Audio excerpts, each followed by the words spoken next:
Hello everyone, welcome to another episode of Music of the Week. I have about 6 albums to go through, as is the usual, so as usual, I will go through them as quick as I can do. We begin with Balance and Composure and their new album, With You in Spirit. This is a band that's been around for a fair while. I think this is actually their first album since they reformed last year.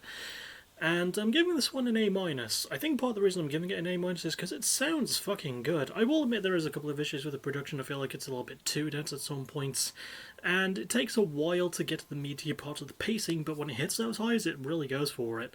The riffs are also pretty good. I do feel like they're laid nicely and timed well, but it could have picked up the sense of urgency at times for a post-hardcore leaning, alt rock leaning slash post-hardcore band as well. I feel like they could have, again, maybe picked up the pace a bit, but again, it pays off well in those slow burn moments, I think. The writing is really good, focused on themes about faith and family and anxiety. And the band is still really good too. Lead singer and guitarist John Simmons, really good singer. Really good work from the band all in all. I do wish, again, that there was maybe a little bit more woomph in the oomph, but as it is for my first Balance Composure album, I did enjoy it, and I feel like it's a shame I didn't get into them sooner. These guys might be due that retrospective top 10 thing that I'm planning on doing at some point. Really good stuff though. Next we have a debut. We have Blighted Eye with their first album, Agonies Bespoke. This is a proggy, deathy metal sort of act with some black metal influences here and there in the sound. I'm giving this one also an A minus. I really like this one.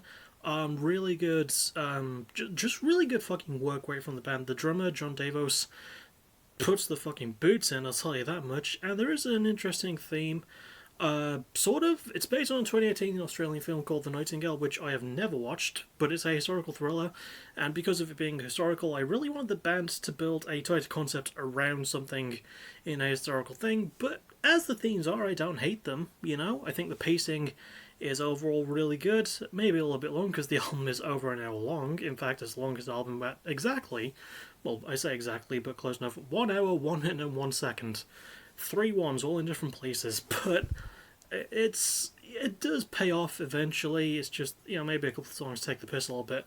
I'm not complaining about that though. Band do really good work, are fucking amazing riffs too. Really good working of the black metal influences to match well with the really good prog and death style that the band has set for themselves from the outset here. And yeah, really good shit in terms of that. Really good production too. Maybe a little bit clunky at times, but it does work well enough. And yeah, great guitar work, great guitar solos, and a really fucking good debut. One of my favourite debuts, I would say, of the year. Definitely worth a spin if you want some really heavy stuff, but again, it's over an hour long, so try and keep that in mind if you are going to listen to it. Next, we have Blood Incantation with their new album, Absolute Elsewhere. This is my first album by them, and I would say I quite liked it. This is also deathy, proggy stuff, but without the black metal influences. I'm giving this one a B+.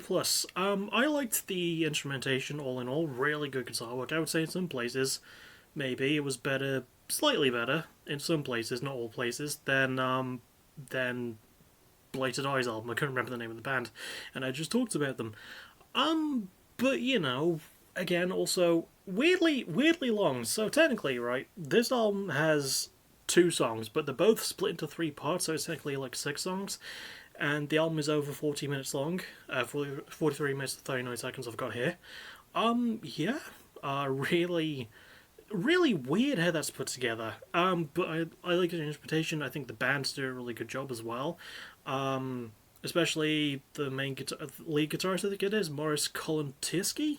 I don't know if I'm saying that correctly, but his guitar work is really good. And I like the production, very organic and quite clean. And the pacing, while it is a bit overdone in places, it's also campy and dumb, and in a really fun way. I think my main problem might be the lyrics, because there is a concept mostly around space, because the band usually talk about things like space and death. According to Wikipedia, those are the 2 things they exclusively talk about. But it's not bad on its own, but the lyrics themselves, in terms of the writing, just feel so sparse. It doesn't really feel like there's a lot of nuance to it, And I wish the band really elevated it to that next level, and they don't really give themselves the chance to do that. But still, really good. I would say I think they should have leaned in more to the campy notes, and it's not impossible to write a good sci-fi based concept album, I mean, bands have done it. I think bands might have done it this year, I'm not fully sure, but yeah, I really want the band to focus more on a good concept, but for really good riff work, some solid organic production, pretty good pacing all in all, and solid performances, really good shit. Next, we have Drug Church and their new album Prude, sort of a post-hardcore vibe to this one with more of a punk rocky mix. And I'm giving this one the highest grade of the episode, which is an A. I really, really enjoyed this one. It's just such a fun album from top to bottom, and for an album, it's the shortest one of the last week at 28 minutes 39 seconds.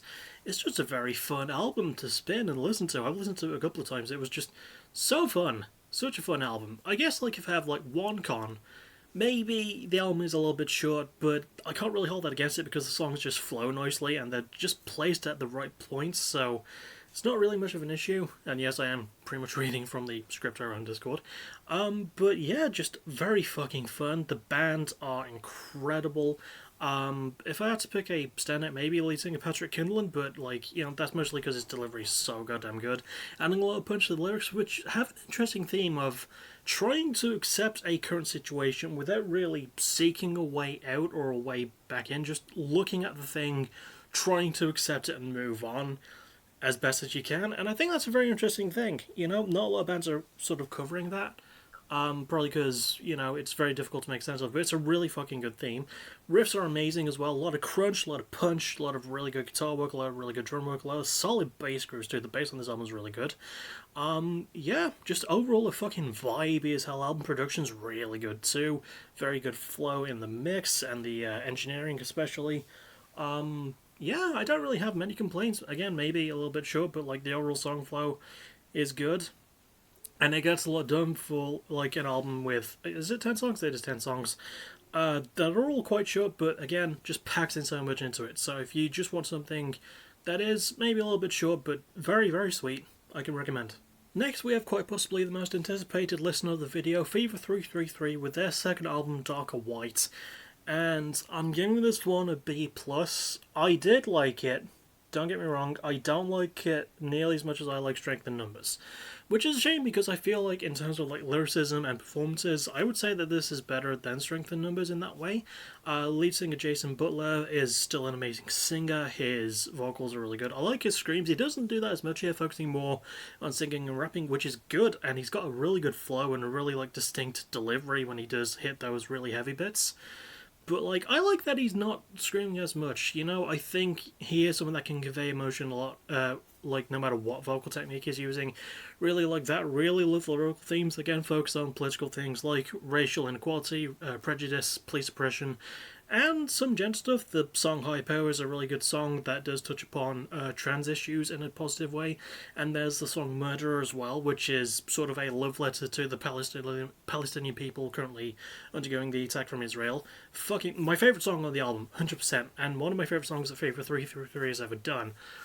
But I feel like the album's main issue is that it's a bit too big-brained. Don't get me wrong, the riffs are pretty good, but like the production kind of hurts them because it sort of buries the guitar at times. It has really good focus on the bass and drums, and there's even nice, I think there's some synthy keyboardy elements, but like, the guitar kind of suffers, and I don't like that it suffers, especially considering how punch up it was on the debut album compared to this one. I don't know. I'm not really a big fan of that, but I think this album is a bit overly ambitious, and it doesn't really hit with the same emotional impact, mostly because it's weirdly long. It's got 14 songs on it, and it feels like there was just way too many ideas here, and not all of them land that well. And I will say the pacing is my least favorite thing about the album.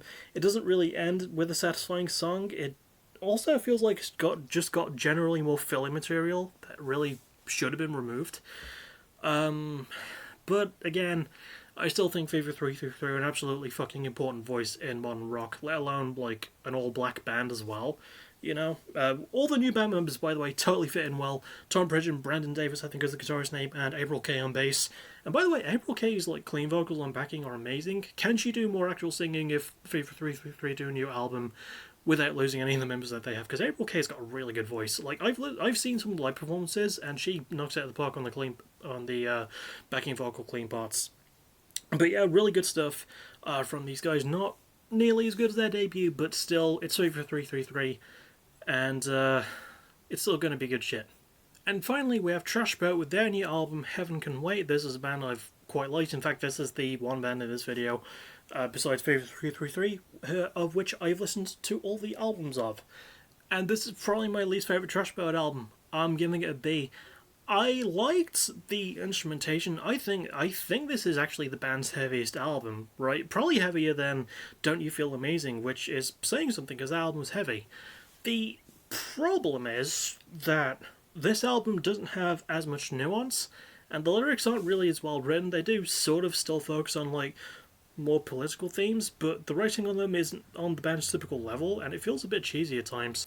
I also feel like the production has moments where it does shine well enough, but it does overdose on itself a little bit for me, and it doesn't really help with the band. Like, Toby Duncan's voice, by the way, props to him for screaming his fucking heart out. He does more screaming on this one than I think he ever did in Don't You Feel Amazing.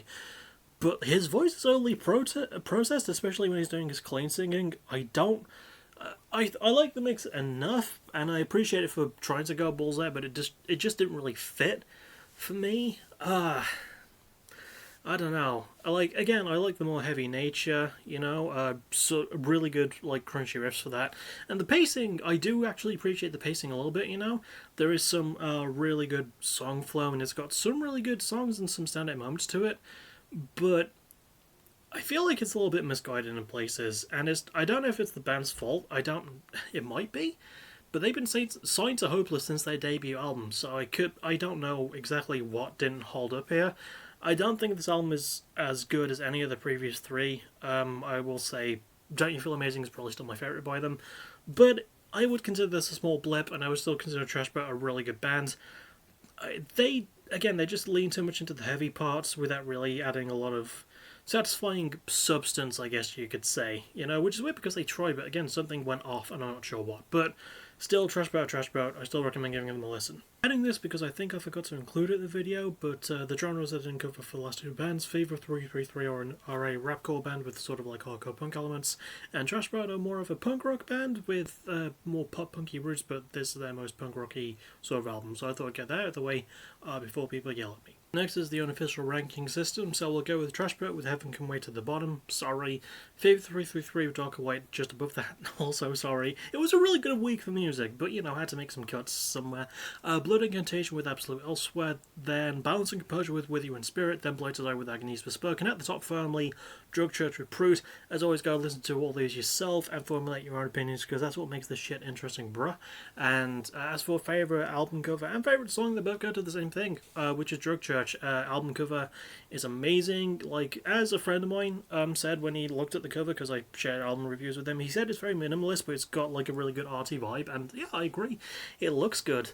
And favourite song is my favourite song from the album, which is The Bitters. Just really good vibe, really good lyrics as well. Yeah, fucking good shit. That'll about it from me. Next thing you'll see me for will be tomorrow night, Harsh Environments, the next pay-per-view, and the last one before the Fight of Gods.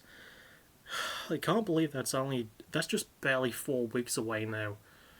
God damn. And I'll see you all tomorrow for Harsh Environments, and maybe on Saturday for finishing Costume Quest 2. I don't know. But what I do know is that I'll say this. As always, thank you for watching. You're awesome. Bye-bye.